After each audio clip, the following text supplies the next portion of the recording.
One of the ways you talked about multiple different groups, I presume there are probably going to be challenges related to sharing data across all these different groups. So could you tell our audience, what are the challenges that you have when it comes to sharing data across all these different teams? Some of the things that we've faced is about how do we share it and how do we share the right amount of data? How do we secure the way we share the data and how do we share what they need?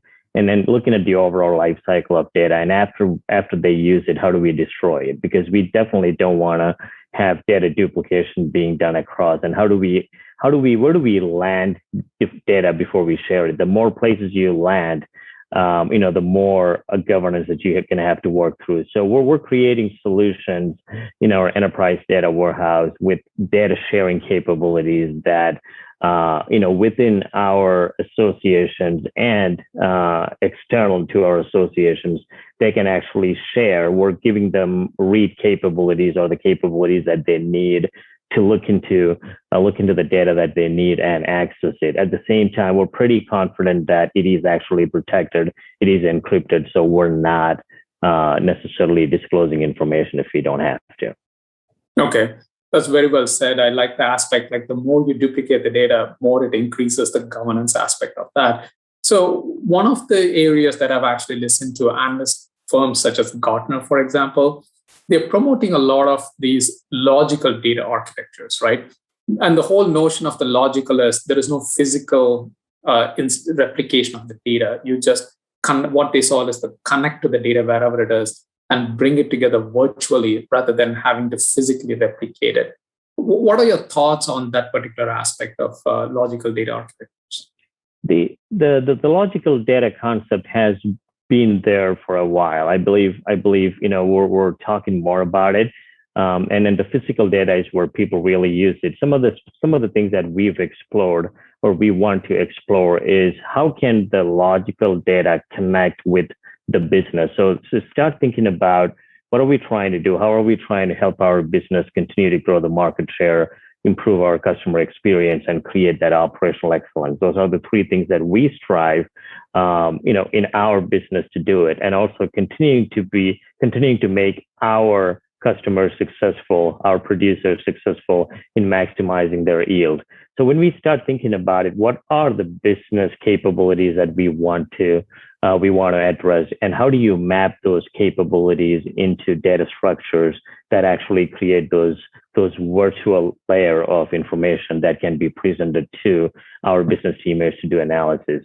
So we've looked into that. It's a great concept, but we're still in the early stages of capturing those data and then making sure that we have business processes. We have business processes laid out pretty good, but we're kind of looking at all of our business processes, business capabilities, mapping those into those are the ones that are actually getting into that logical data structure, which in turn gets into the physical side. So why we're doing the physical side? Because we have some data points that we need to make it more intelligent. We're also looking into that logical data structure and see how can we create that virtual layer for the business to actually use it and leverage it. We haven't done a lot of that yet, but that is actually in our roadmap to see how can we explore it.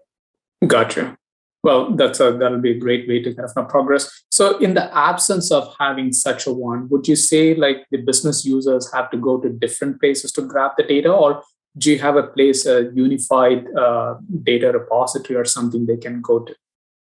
I would say yes and no. And I would say they don't have a lot of challenges right now because we have an existing enterprise data warehouse. We're actually migrating that into a new enterprise data warehouse and clearly to establish the business to help them get them into that self-service BI capabilities and things like that. So what we're trying to do is bringing in all of the data together into our enterprise data warehouse. So we have capabilities right now, but what we're trying to do is get more data real time to create those real-time insights about our business, understanding the current state of our business and understanding and then see what kind of value that we can provide, we can generate from that data point and then continue to service our customers in that perspective. So we do have capabilities to do that right now. However, we're continuing to optimize it,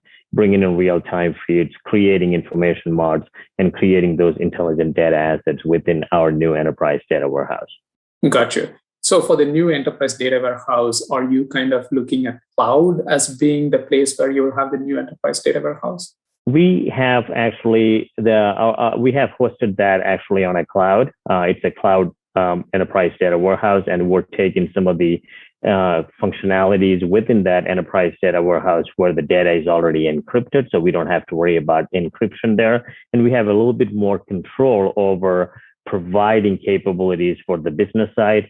Also, we're looking at it from a compute versus storage. We're really being, it's a cost-effective solution, but at the same time, from a data governance perspective, we have different ways to address some of the governance aspects of the encryption, integrity, quality, and things like that as we continue to service our customers.